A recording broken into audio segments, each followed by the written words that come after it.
Metamorphoses by Ovid, written 1 ACE, translated by Sir Samuel Garth, John Dryden, et al., Book the 10th. The story of Orpheus and Eurydice. Thence, in his saffron robe for distant Thrace, Hymen departs through air's unmeasured space. By Orpheus called, the nuptial power attends, but with ill-omened augury descends. Nor cheerful looked the god, nor prosperous spoke, nor blazed his torch, but wept in hissing smoke. In vain they whirl it around, in vain they shake, no rapid motion can its flames awake.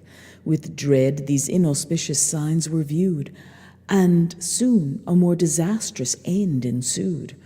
For as the bride amid the naiad train ran joyful, sporting o'er the flowery plain, a venomed viper bit her as she passed. Instant she fell, and sudden breathed her last.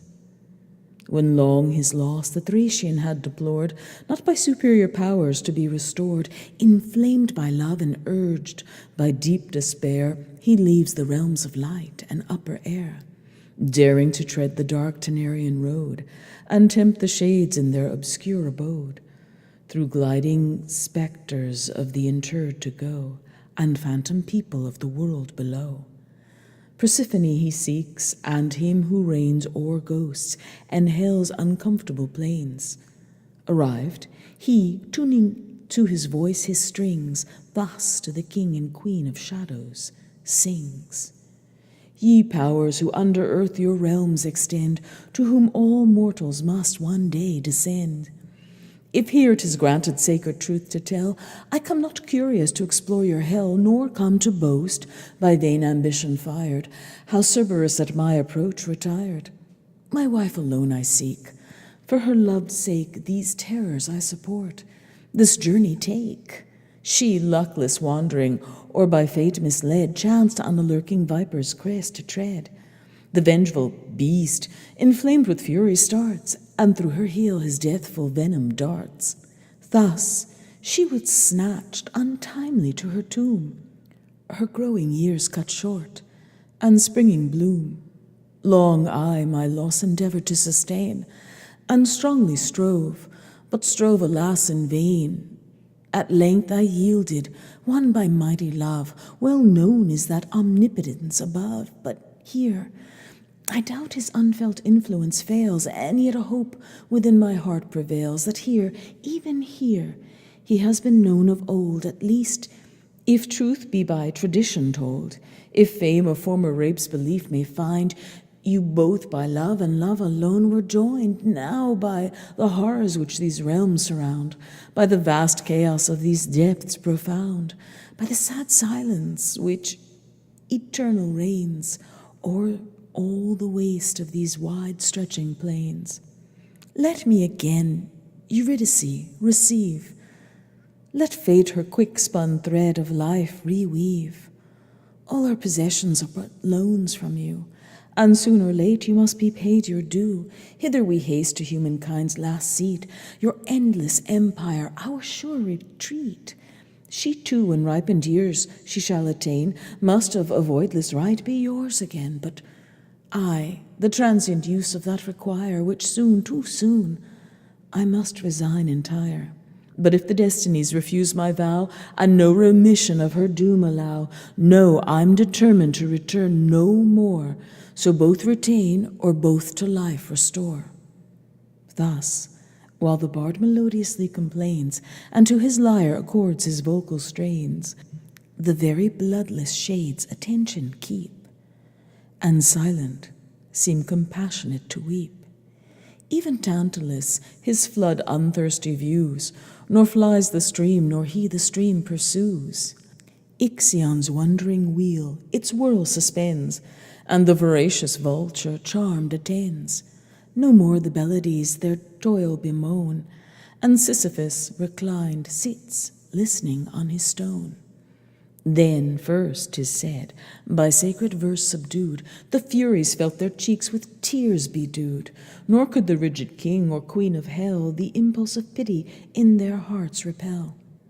Now, from a troop of shades that last arrived, Eurydice was called, and stood revived. Slow she advanced, and halting seemed to feel the fatal wound, yet painful in her heel. Thus he obtains the suit so much desired, on strict observance of the terms required.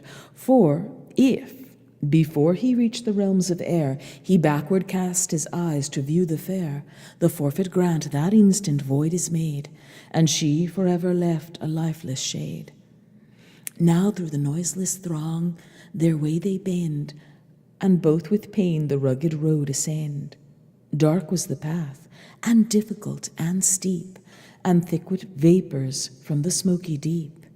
They well nigh now had passed the bounds of night, and just approached the margin of the light, when he, mistrusting lest her steps might stray, and gladsome of the glimpse of dawning day, his longing eyes impatient backward cast, to catch a lover's look, but looked his last, for instant dying she again descends, while he to empty air his arms extends.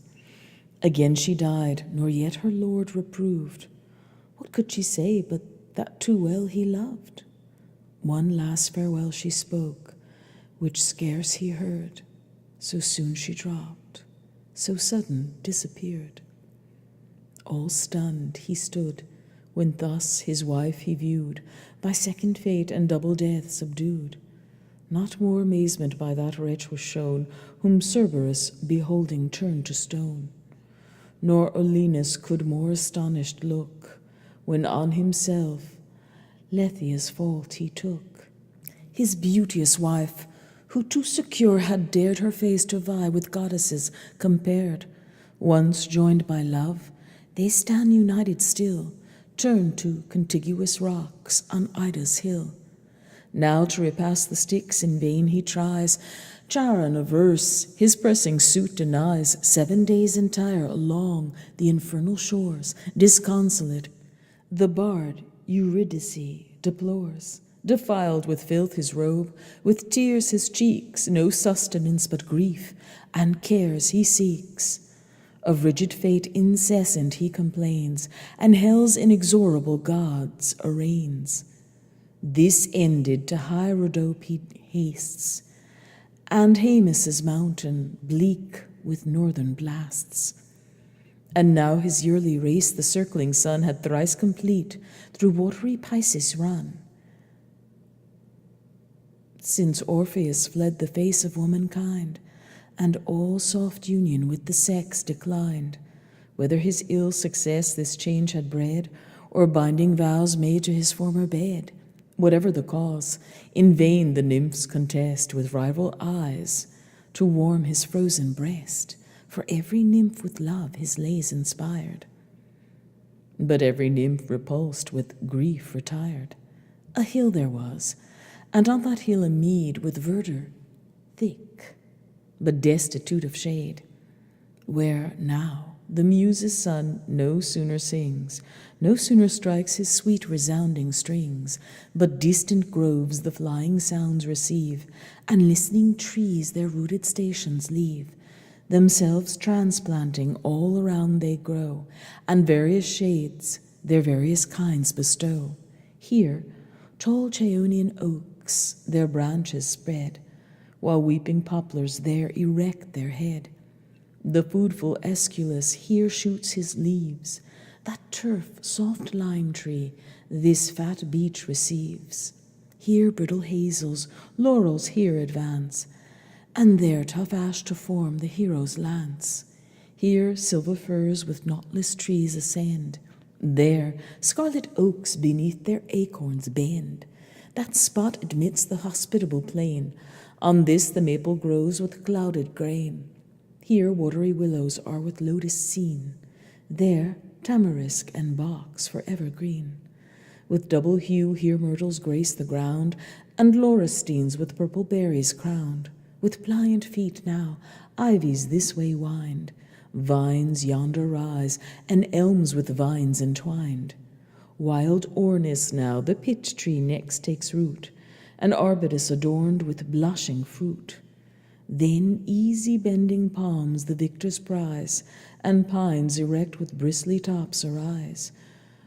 For Rhea grateful still the pine remains, for Attis still some favor she retains. He once in human shape her breast had warmed, and now is cherished to a tree transformed. The Fable of Cyparissus. Amid the throng of this promiscuous wood, with pointed top the taper cypress stood. A tree, which once a youth and heavenly fair, was of that deity, the darling care, whose hands adapts with equal skill the strings to bows with which he kills and harps to which he sings. For heretofore a mighty stag was bred, which on the fertile fields of Caia fed. In shape and size he all his kind excelled, and to Carthian nymphs was sacred held. His beamy head with branches high displayed afforded to itself an ample shade. His horns were gilt, and his smooth neck was graced with silver collars thick with gems enchased. A silver boss upon his forehead hung, and brazen pendants in his earrings rung. Frequenting houses he familiar grew, and learnt by custom nature to subdue, till by degrees of fear and wildness broke. Even stranger hands his proffered neck might stroke. Much was the beast by Caia's youth caressed, but thou, sweet Cyparissus, lov'st him best. By thee to pastures fresh he oft was led, by thee oft watered at the fountain's head. His horns with garlands now by thee were tied, and now thou on his back wouldest wanton ride. Now here, now there, wouldest bound along the plains, ruling his tender mouth with purple reins. 'Twas when the summer sun at noon of day through glowing Cancer shot his burning ray. 'Twas then the favourite stag in cool retreat had sought a shelter from the scorching heat. Along the grass his weary limbs he laid, inhaling freshness from the breezy shade, when Cyparissus, with his pointed dart unknowing, pierced him to the panting heart. But when the youth surprised his error found, and saw him dying of the cruel wound, himself he would have slain through desperate grief. What said not Phoebus that might yield relief? To cease his mourning he the boy desired, or mourn no more than such a loss required, but he incessant grieved. At length addressed to the superior powers a last request, praying in expiation of his crime, thenceforth to mourn to all succeeding time. And now of blood exhausted he appears, drained by a torrent of continual tears. The fleshy colour in his body fades, and a green tincture all his limbs invades. From his fair head where curling locks late hung, a horrid bush with bristled branches sprung, which stiffening by degrees its stem extends, till to the starry skies the spire ascends. Apollo sad looked on, and sighing cried, "Then be forever what thy prayer implied, bemoaned by me and others grief excite, and still preside at every funeral rite." Thus the sweet artist in a wondrous shade of verdant trees, which harmony had made, encircled sate, with his own triumphs crowned, of listening birds and savages around. Again the trembling strings he dexterous tries, again from discord makes soft music rise. Then tunes his voice, "O Muse, from whom I sprung, Jove be my theme, and thou inspire my song. To Jove my grateful voice I oft have raised, oft his almighty power with pleasure praised. I sung the giants in a solemn strain, blasted and thunderstruck on Phlegrus' plain. Now be my lyre in softer accents moved, to sing of blooming boys by gods beloved, and to relate what virgins void of shame have suffered vengeance for a lawless flame. The king of gods once felt the burning joy, and sighed for lovely Ganymede of Troy. Long was he puzzled to assume a shape most fit and expeditious for the rape. A bird's was proper, yet he scorns to wear any but that which might his thunder bear. Down with his masquerading wings he flies, and bears the little Trojan to the skies, where now in robes of heavenly purple dressed, he serves the nectar at the Almighty's feast, to slighted Juno, an unwelcome guest. Hyacinthus transformed into a flower. Phoebus for thee too, Hyacinth, designed a place among the gods. Had fate been kind, yet this he gave as oft as wintry rains are past, and vernal breezes soothe the plains. From the green turf a purple flowery you rise, and with your fragrant breath perfume the skies. You, when alive, were Phoebus's darling boy. In you he placed his heaven, and fixed his joy. Their god the Delphic priests consult in vain. Eurydice now he loves, and Sparta's plain. His hands the use of bow and harp forget, and hold the dogs, or bear the corded net. O'er hanging cliffs swift he pursues the game. Each hour his pleasure, each augments his flame. The midday sun now shone with equal light between the past and the succeeding night. They strip, then smoothed with suppling oil, essay to pitch rounded quoit. Their wonted play, a well-poised disc, first hasty Phoebus threw. It cleft the air and whistled as it flew. It reached the mark, a most surprising length, which spoke an equal share of art and strength.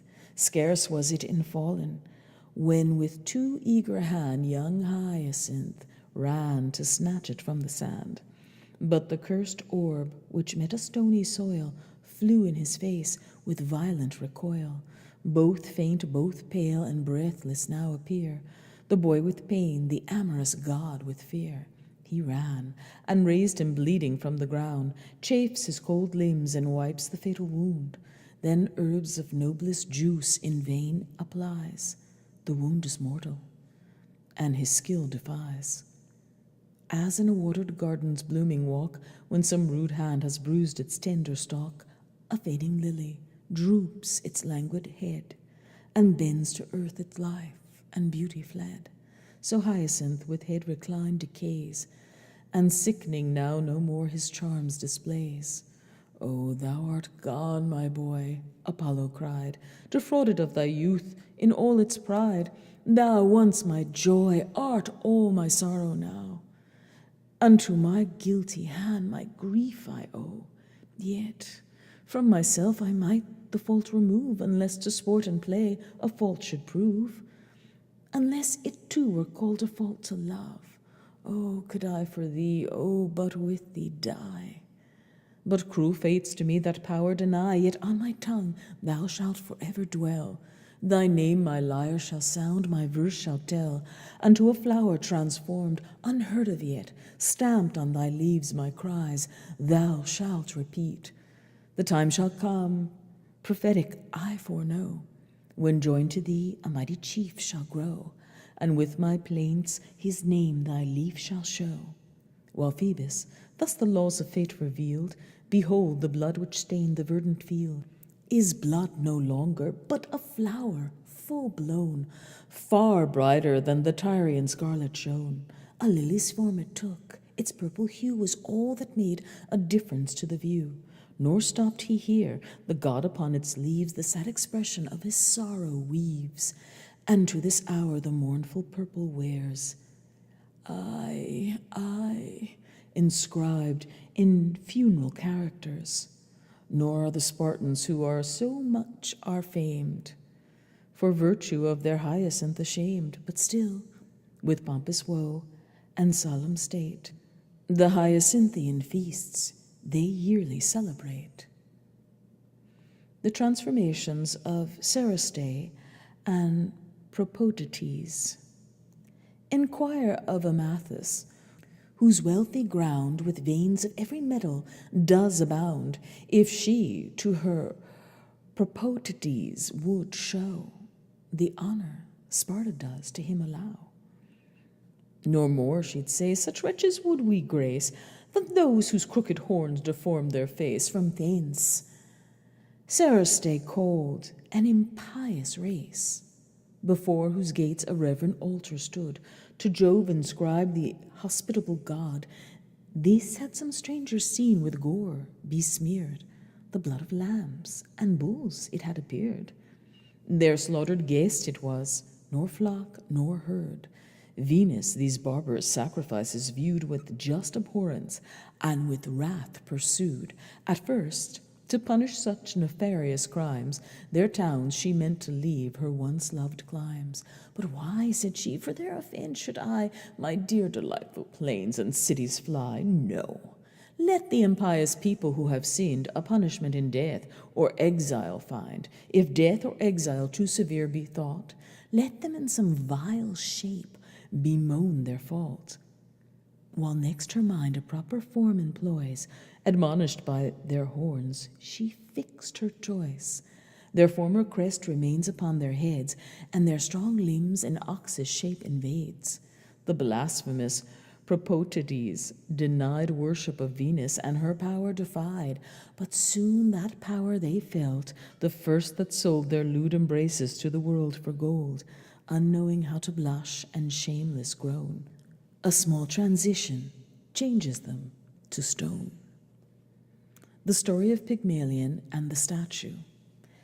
Pygmalion, loathing their lascivious life, abhorred all womankind, but most a wife. So single chose to live, and shunned to wed, well pleased to want a consort of his bed. Yet, fearing idleness, the nurse of ill, in sculpture exercised his happy skill, and carved in ivory such a maid, so fair as nature could not with his art compare, were she to work, but in her own defense must take her pattern here, and copy hence. Pleased with his idol he commends, admires, adores, and last the thing adored desires. A very virgin in her face was seen, and had she moved, a living maid had been. One would have thought she could have stirred, but strove with modesty, and was ashamed to move. Art hid with art, so well performed the cheat, it caught the carver with his own deceit. He knows 'tis madness, yet he must adore, until the more he knows it, loves the more. The flesh, or whatso seems, he touches oft, which feels so smooth that he believes it soft. Fired with this thought at once, he strained the breast, and on the lips a burning kiss impressed. 'Tis true, the hardened breast resists the gripe, and the cold lips return a kiss unripe. But when retiring back he looked again, to think it ivory was a thought too mean. So would believe she kissed, and courting more, again embraced her naked body o'er. And straining hard the statue was afraid his hands might make a dint, and hurt his maid, explored her limb by limb, and feared to find so rude a gripe had left a livid mark behind. With flattery now he seeks her mind to move, and now with gifts, the powerful bribes of love. He furnishes her closet first, and fills the crowded shelves with rarities of shells, adds orient pearls which from the conchs he drew, and all the sparkling stones of various hue, and parrots imitating human tongue, and singing birds in silver cages hung, and every fragrant flower and odorous green were sorted well with lumps of amber laid between. Rich fashionable robes her person deck, pendants her ears, and pearls adorn her neck. Her tapered fingers too with rings are graced, and an embroidered zone surrounds her slender waist. Thus, like a queen arrayed, so richly dressed, beauteous she showed, but naked showed the best. Then, from the floor he raised a royal bed, with coverings of Sidonian purple spread. The solemn rites performed, he calls her bride, with blandishments invites her to his side. And as she were with vital sense possessed, her head did on a plumy pillow rest. The feast of Venus came, a solemn day, to which the Cypriots do devotion pay. With gilded horns the milk-white heifers led, slaughtered before the sacred altars bled. Pygmalion, offering, first approached the shrine, and then with prayers implored the powers divine. Almighty gods, if all we mortals want, if all we can require be yours to grant, make this fair statue mine.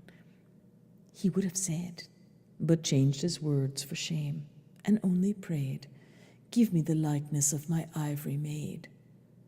The golden goddess, present at the prayer, well knew he meant the inanimated fair, and gave the sign of granting his desire, for thrice in cheerful flames ascends the fire. The youth, returning to his mistress, hies, and impudent in hope with ardent eyes, and beating breast by the dear statue lies.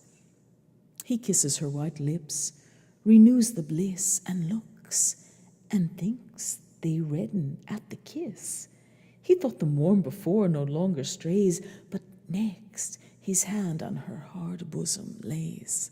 Hard as it was, beginning to relent it seemed, the breast beneath his fingers bent. He felt again, his fingers made a print. 'Twas flesh, but flesh so firm, it rose against the dint. The pleasing task he fails not to renew. Soft and more soft at every touch it grew, like pliant wax, when chasing hands reduce the former mass to form and frame for use. He would believe, but yet is still in pain, and tries his argument of sense again, presses the pulse and feels the leaping vein. Convinced, overjoyed, his studied thanks and praise to her who made the miracle he pays. Then lips to lips he joined, now freed from fear, he found the savor of the kiss sincere. At this the wakened image oped her eyes, and viewed at once the light and lover with surprise. The goddess present at the mat she made so blessed the bed, such fruitfulness conveyed, that ere 10 months had sharpened either horn, to crown their bliss a lovely boy was born. Paphos his name, who grown to manhood walled the city Paphos, from the founder called. The story of Cinyras and Myrrha. Nor him alone produced the fruitful queen, but Cinyras, who like his sire had been a happy prince, had he not been a sire. Daughters and fathers, from my song retire. I sing of horror, and could I prevail, you should not hear, or not believe my tale. Yet, if the pleasure of my song be such that you will hear and credit me too much, attentive listen to the last event, and with the sin believe the punishment. Since nature could behold so dire a crime, I gratulate at least my native clime, that such a land with such a monster bore, so far as distant from our Thracian shore. Let Araby extol her happy coast, her cinnamon and sweet amomum boast, her fragrant flowers, her trees with precious tears, her second harvests and her double years. How can the land be called so blessed that Myrrha bears? Nor all her odorous tears can cleanse her crime. Her plant alone deforms the happy clime. Cupid denies to have inflamed thy heart, disowns thy love, and vindicates his dart. Some fury gave thee those infernal pains, and shot her venom vipers in thy veins. To hate thy sire had merited a curse, but such an impious love deserved a worse. The neighboring monarchs by thy beauty led contend in crowds, ambitious of thy bed. The world is at thy choice, except but one, except but him thou canst not choose alone. She knew it too, the miserable maid, ere impious love her better thoughts betrayed, and thus within her secret soul she said, Myrrha, whither would thy wishes tend?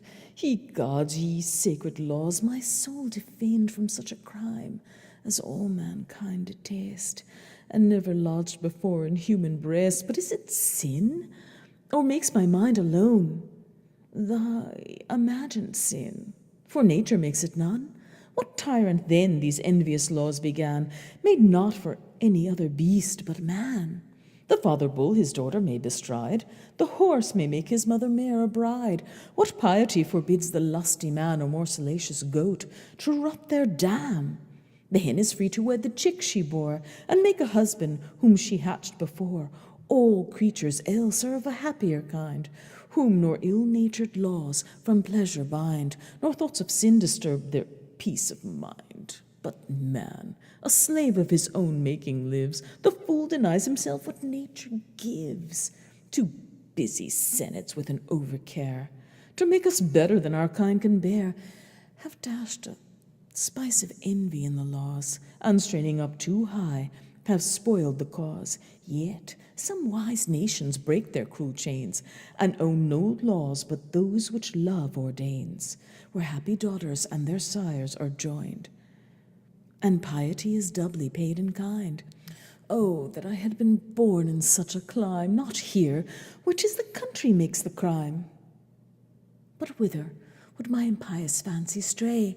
Hence hopes and ye forbidden thoughts away.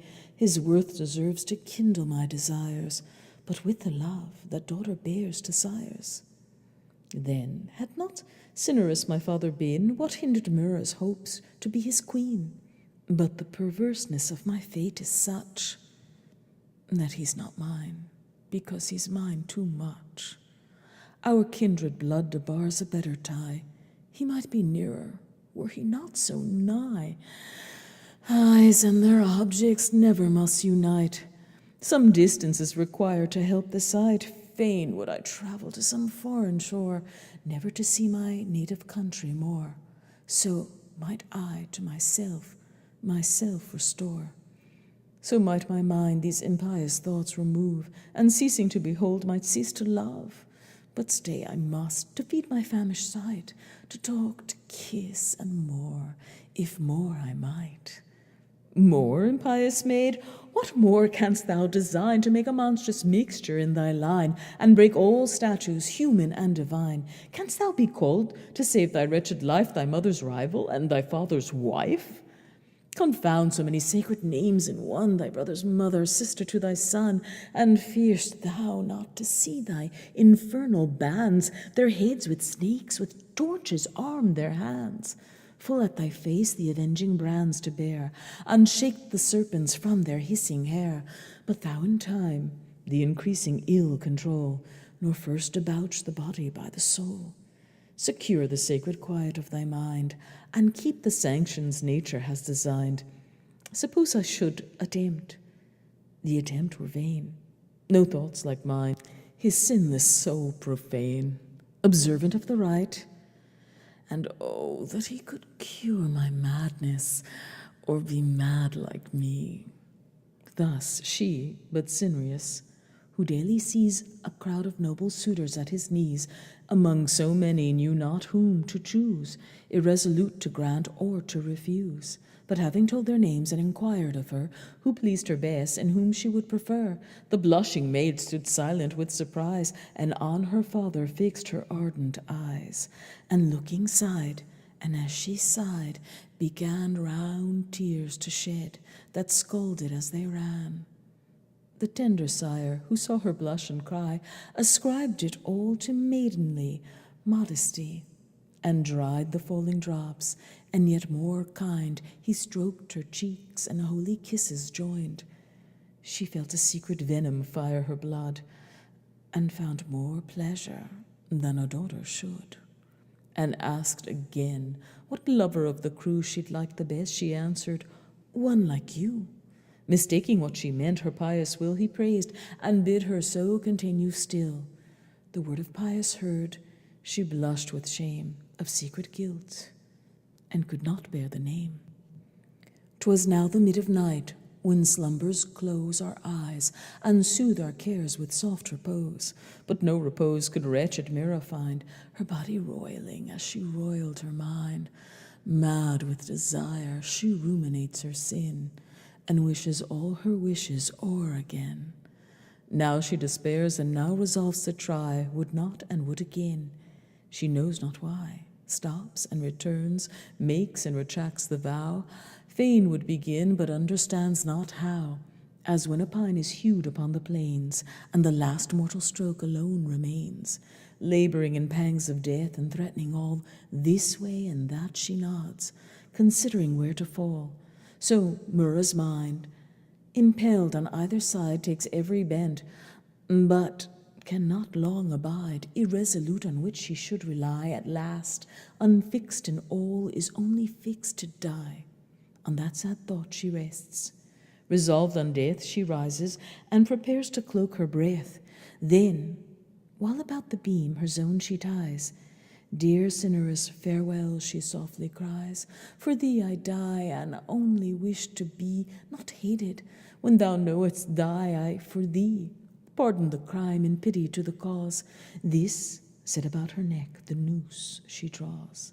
The nurse who lay without, her faithful guard, though not the words she murmurs overheard, and sigh in hollow sound. Surprised with fright, she starts and leaves her bed and springs alight, unlocks the door, and entering out of breath, the dying saw and instruments of death. She shrieks, she cuts the zone with trembling haste, and in her arms the fainting charge embraced. Next, for now she had leisure for her tears, she weeping asked, in these her blooming years, what unforeseen misfortune caused her care to loathe her life and languish and despair. The maid with downcast eyes, and mute with grief for death unfinished and ill-timed relief, stood sullen to her suit. The beldame pressed, and more to know, and barred her withered breast, adjured her by the kindly food she drew from those dry founts, her secret ill to show. Said Myrrha sighed, and turned her eyes aside. The nurse still urged, and would not be denied, nor only promised secrecy, but prayed she might have leave to give her offered aid. "Good will," she said, "my want of strength supplies, and diligence shall give what age denies. If strong desires thy mind to fury move, with charms and medicines I can cure thy love. If envious eyes their hurtful rays have cast, more powerful verse shall free thee from the blast. If heaven offended sends thee this disease, offended heaven with prayers we can appease. What then remains that can these cures procure?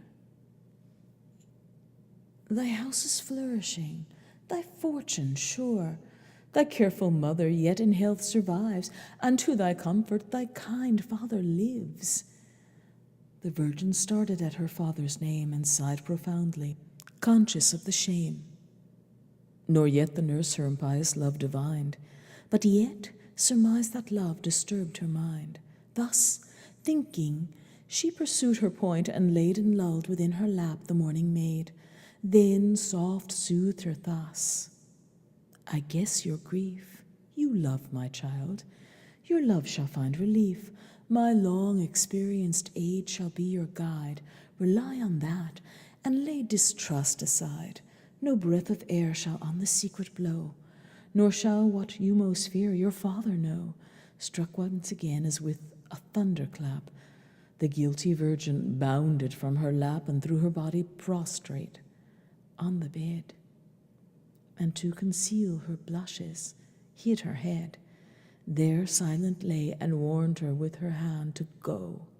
But she received not the command, remaining still importunate to know. Then Myrrha thus: "Or ask no more, or go, I prithee go, or staying spare my shame. What thou wouldst hear is impious even to name." At this on high the beldame holds her hands, and trembling both with age and terror stands. Adjures, and falling at her feet entreats, soothes her with blandishments, and frights with threats, to tell the crime intended, or disclose what part of it she knew, if she no farther knows. And last, if conscious to her counsel made, confirms anew the promise of her aid. Now Myrrha raised her head, but soon oppressed with shame reclined it on her nurse's breast, bathed it with tears, and strove to have confessed. Twice she began and stopped. Again she tried. The faltering tongue in its office still denied. At last her veil before her face she spread, and drew a long, preluding sigh, and said, O happy mother, in thy marriage bed, then groaned and ceased. The good old woman shook. Stiff were her eyes, and ghastly was her look. Her hoary hair upright with horror stood, made to her grief more knowing than she would. More reproached in many things she said, to cure the badness of the unhappy maid. In vain, for Myrrha stood convict of ill. Her reason vanquished, but unchanged her will. Perverse of mind, unable to reply, she stood resolved or to possess or die. At length the fondness of a nurse prevailed.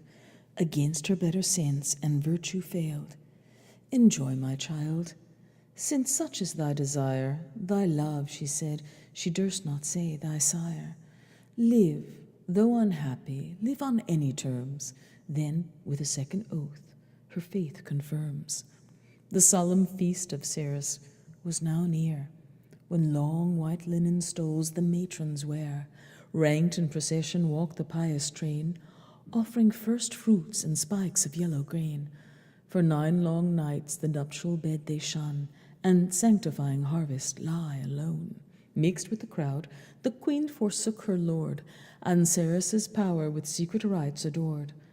The royal couch now vacant for a time, the crafty crone officious in her crime. The first occasion took, the king she found, easy with wine, and deep in pleasures drowned. Prepared for love, the beldame blew the flame, confessed the passion, but concealed the name. Her form she praised, the monarch asked her years, and she replied, the same thy Myrrha bears. Wine and commended beauty fired his thought. Impatient, he commands her to be brought. Pleased with her charge performed, she hies her home, and gratulates the nymph. The task was overcome. Myrrha was joyed the welcome news to hear, but clogged with guilt the joy was unsincere. So various, so discordant is the mind, that in our will a different will we find. Ill she presaged, and yet pursued her lust, for guilty pleasures give a double gust. 'Twas depth of night. Arctophylax had driven his lazy wain half round the northern heaven, when Myrrha hastened to the crime desired. The moon beheld her first, and first retired. The stars, amazed, ran backward from the sight, and shrunk within their sockets, lost their light. Icarius first withdraws his holy flame, the virgin sign in heaven, the second name, slides down the belt, and from her station flies, and night with sable clouds involves the skies. Bold Myrrha still pursues her black intent. She stumbled thrice, an omen of the event. Thrice shrieked the funeral owl, yet on she went, secure of shame, because secure of sight. Even bashful sins are impudent by night. Linked hand in hand, the accomplice and the dame their way exploring to the chamber came. The door was ope.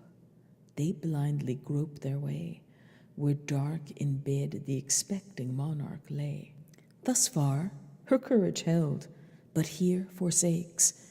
Her faint knees knock at every step she makes. The nearer to her crime, the more within she feels remorse and horror of her sin. Repents too late her criminal desire, and wishes that unknown she could retire. Her lingering thoughts the nurse who feared delay, the fatal secret might at length betray. Pull forward to complete the work begun, and said to Cinyras, receive thy own.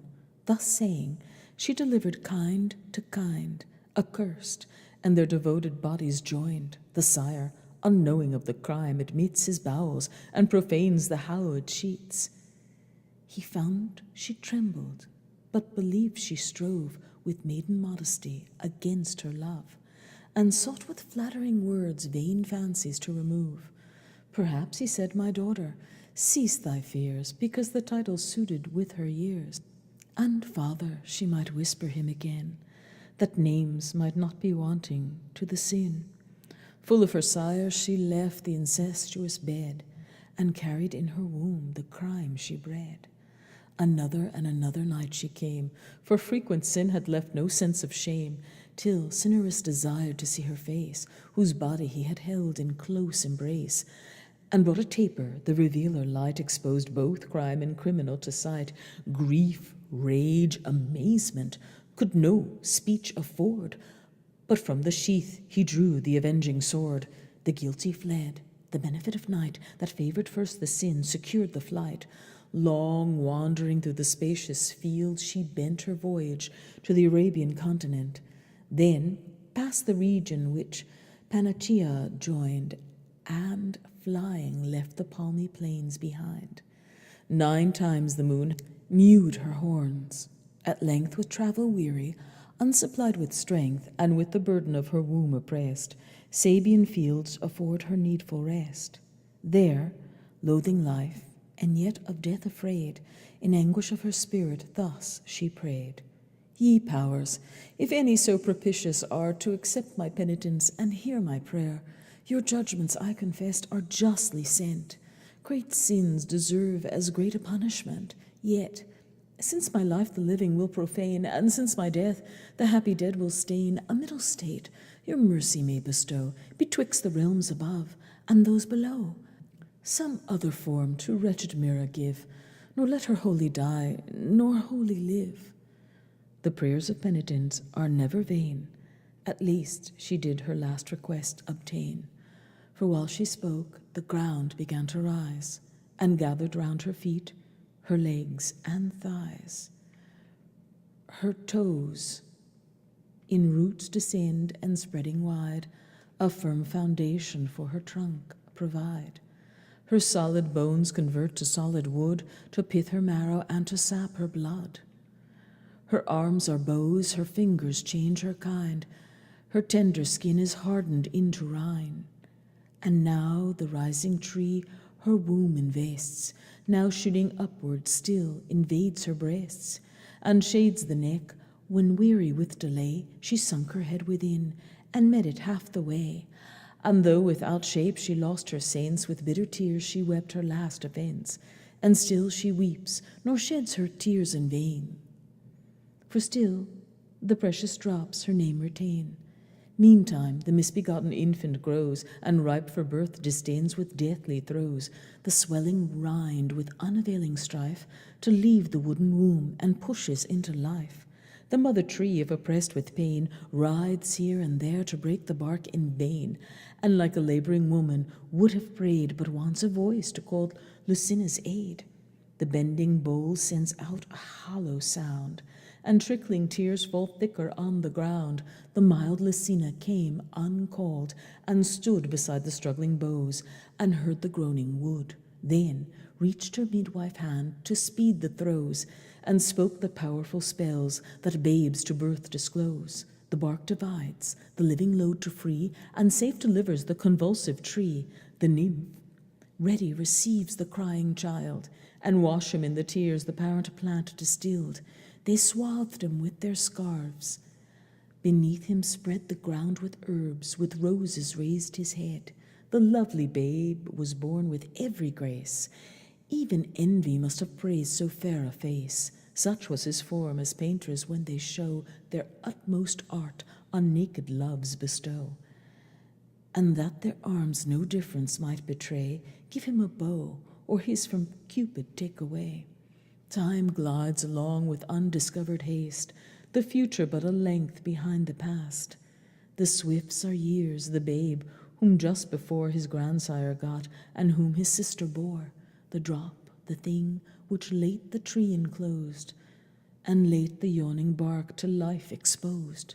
A babe, a boy, a beauteous youth appears, and lovelier than himself at riper years. Now to the queen of love he gave desires, and with her pains revenged his mother's fires. The story of Venus and Adonis. For Cytherea's lips, while Cupid pressed, he with a heedless arrow raised her breast. The goddess felt it, and with fury stung, the wanton mischief from her bosom flung.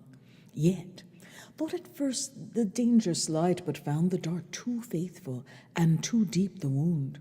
Fired with immortal beauty, she disdains to haunt the Idalian mount or Phrygian plains. She seeks not Cnidos, nor her Paphian shrines, nor amethyst that teems with brazen mines, even heaven itself with all its sweets unsought. Adonis, far a sweeter heaven is thought. On him she hangs, and fawns with every art, and never, never knows from him to part.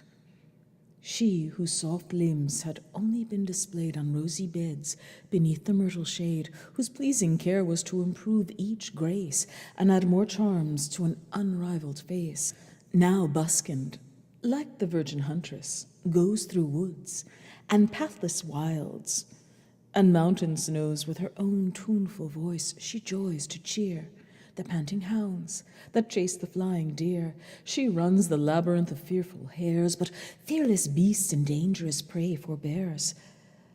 Hunts not the grinning wolf or foamy boar, and trembles at the lion's hungry roar. Thee too, Adonis, with a lover's care she warns, if warned thou wouldest avoid the snare.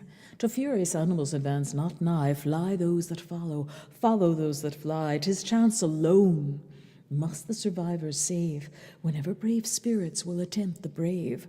O lovely youth, in harmless sports delight, provoke not beasts which armed by nature fight. For me, if not thyself, vouchsafe to fear. Let not thy thirst of glory cost me dear. Boars know not bow to spare a blooming age. No sparkling eyes can soothe the lion's rage. Not all thy charms a savage breast can move, which have so deeply touched the queen of love. When bristled boars from beaten thickets spring, in grinded tusks a thunderbolt they bring. The daring hunters, lions roused devour, vast is their fury, and as vast their power. Cursed be their tawny race. If thou wouldest hear what kindled thus my hate, then lend an ear. The wondrous tale I will to thee unfold, how the fell monsters rose from crimes of old, but by toils I faint. See, why displayed? A grateful poplar courts us with a shade. The grassy turf beneath so verdant shows, we may secure delightfully repose. With her Adonis here, be Venus blessed, and swift at once the grass and him she pressed. Then, sweetly smiling with a raptured mind, on his loved bosom she her head reclined, and thus began, but mindful still of bliss, sealed the softer accents with a softer kiss. Perhaps thou mayest have heard a virgin's name, who still in swiftness swiftest youths overcame. Wondrous that female weakness should outdo a manly strength. The wonder yet is true, 'twas doubtful if her triumphs in the field did to her form's triumphs glories yield, whether her face could with more ease decoy a crowd of lovers, or her feet destroy. For once Apollo she implored to show, if courteous fates a consort would allow. A consort brings thy ruin, he replied. Oh, learn to want the pleasures of a bride, nor shalt thou want them to thy wretched cost, and Atalanta living shall be lost. With such a rueful fate the affrighted maid sought green recesses in the woodland glade, nor sighing suitors her resolves could move. She bade them show their speed to show their love. He only who could conquer in the race might hope the conquered virgin to embrace, while he whose tardy feet had lagged behind was doomed the sad reward of death to find. Though great the prize, yet rigid the decree, but blind with beauty, who can rigor see? Even on these laws the fair they rashly sought, and danger in excess of love forgot. There sat Hippomenes, prepared to blame in lovers such extravagance of flame. And must, he said, the blessing of a wife be dearly purchased by a risk of life? But when he saw the wonders of her face, and her limbs naked springing to the race, her limbs as exquisitely turned as mine, or if a woman thou might vie with thine, with lifted hands he cried, forgive the tongue which durst ye use your well-timed courage wrong. I knew not that the nymph for whom you strove deserved the unbounded transports of your love. He saw, admired, and thus Her spotless frame he praised, and praising kindled his own flame. A rival now to all the youths who run, envious he fears they should not be undone. But why, reflects he, idly thus is shown the fate of others, yet untried my own? The coward must not on love's aid depend. The god was ever to the bold a friend. Meantime the virgin flies, or seems to fly, swift as a Scythian arrow cleaves the sky. Still, more and more the youth her charms admires. The race itself to exalt her charms conspires. The golden pinions which her feet adorn, in wanton flutterings by the winds are borne. Down from her head the long fair tresses flow, and sport with lovely negligence below. The waving ribbons, which her buskins tie, her snowy skin with a waving purple dye, as crimson veils in palaces displayed, to the white marble lend a blushing shade. Nor long he gazed, yet while he gazed she gained the goal, and the victorious wreath obtained. The vanquished sigh, and as the law decreed, paid the dire forfeit, and prepared to bleed. Then rose Hippomenes, not yet afraid, and fixed his eyes full on the beauteous maid. "Where is," he cried, "the mighty conquest won, to distance those who want the nerves to run? Here prove superior strength, nor shall it be thy loss of glory, if excelled by me. High my descent near Neptune I aspire, for Neptune was a grandparent to my sire. From that great god the fourth myself I trace, nor sink my virtues yet beneath my race. Thou from Hippomenes overcome mayest claim an envied triumph, and a deathless fame." While thus the youth the virgin now power defies, silent she views him still with softer eyes. Thoughts in her breast a doubtful strife begin, if 'tis not a happier now to lose than win. What god, a foe to beauty, would destroy the promised ripeness of this blooming boy? When his life's danger does he seek my bed? "Scarce am I half so greatly worth," she said, "nor has his beauty moved my breast to love, and yet I own such beauty well might move. 'Tis not his charms, 'tis pity would engage my soul to spare the greenness of his age. What? That his patronage by close degrees springs from the imperial ruler of the seas. Then add the love which bids him undertake the race, and dare to perish for my sake. Of bloody nuptials, heedless youth, beware! Fly, timely fly, from a too barbarous fair. At pleasure choose, thy love will be repaid by a less foolish and more beauteous maid. But why this tenderness before unknown? Why beats and pants my heart for him alone? His eyes have seen his numerous rivals yield. Let him too share the rigor of the field, since by their fates untaught his own he courts, and thus with ruin insolently sports. Yet for what crime shall he his death receive? Is it a crime with me to wish to live? Shall his kind passion his destruction prove? Is this the fatal recompense of love? So fair a youth destroyed would conquest shame, and nymphs eternally detest my fame. Still, why should nymphs my guiltless fame upbraid? Did I fond adventurer persuade? Alas, I wish thou wouldest the course decline. Oh, that my swiftness was excelled by thine! See, what a virgin's bloom adorns the boy.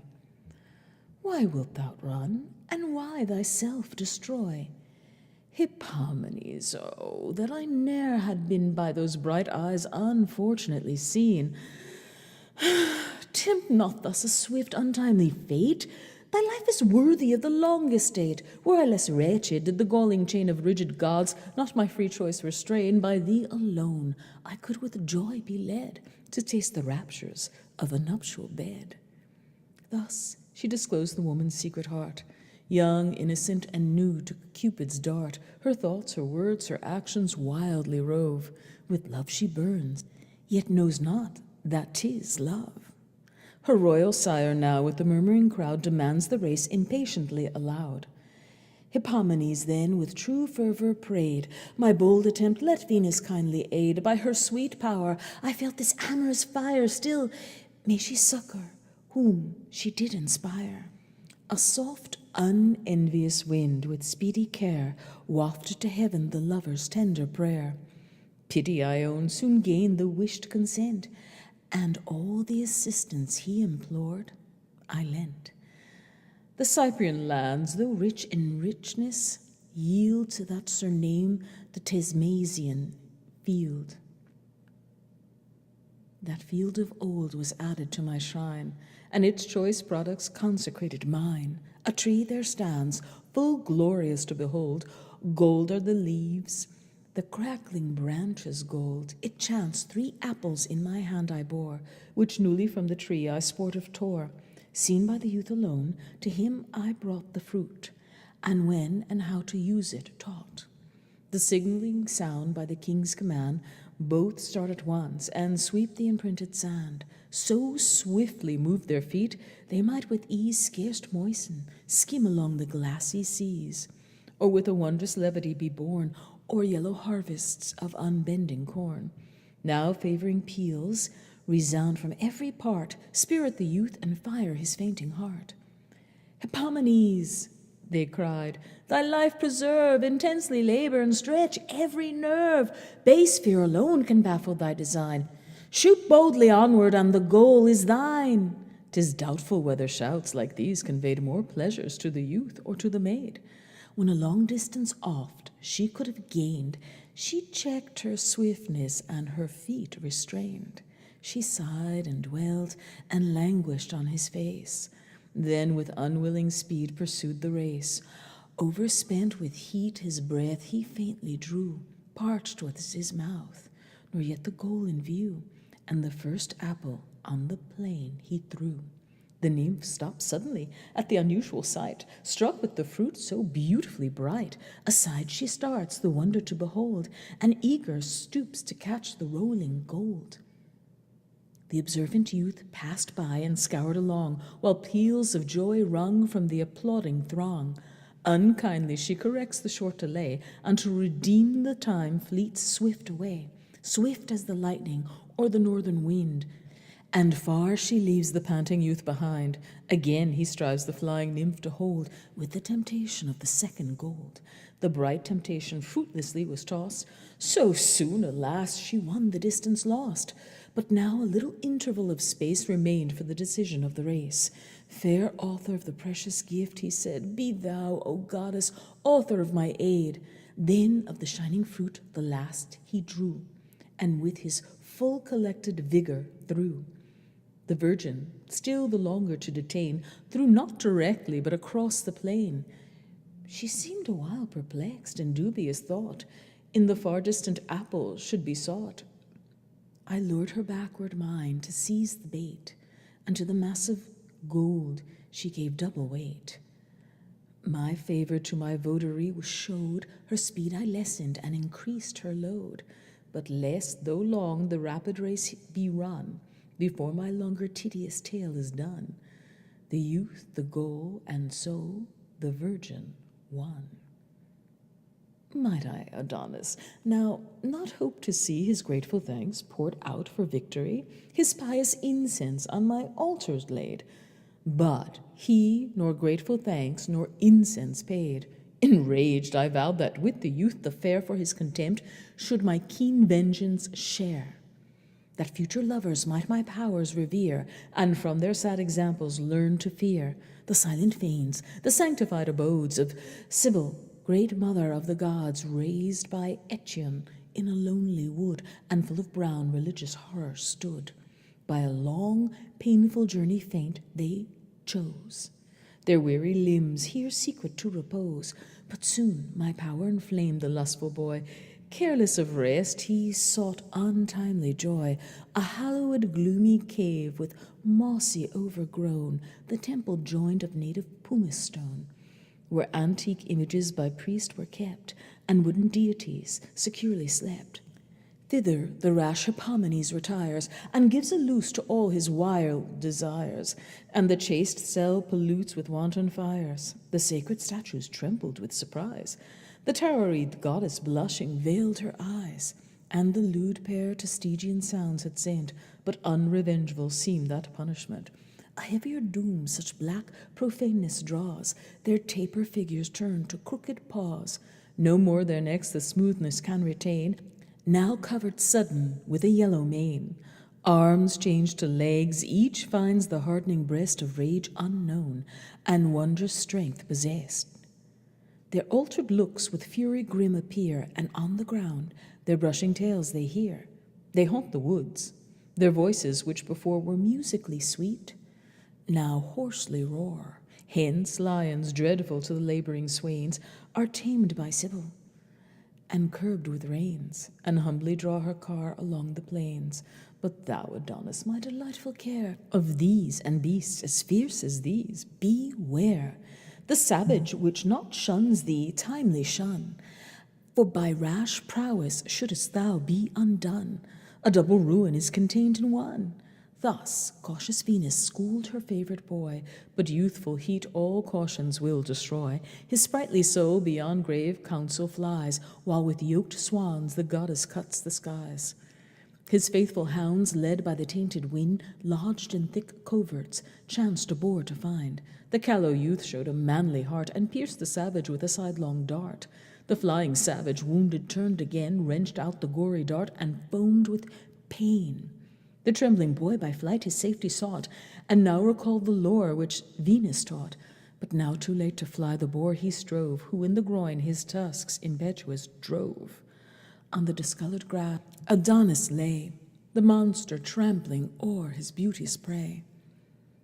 Fair Cytherea, Cyprus scarce in view, heard from afar his groans, and owned them true, and turned her snowy swans, and backward flew.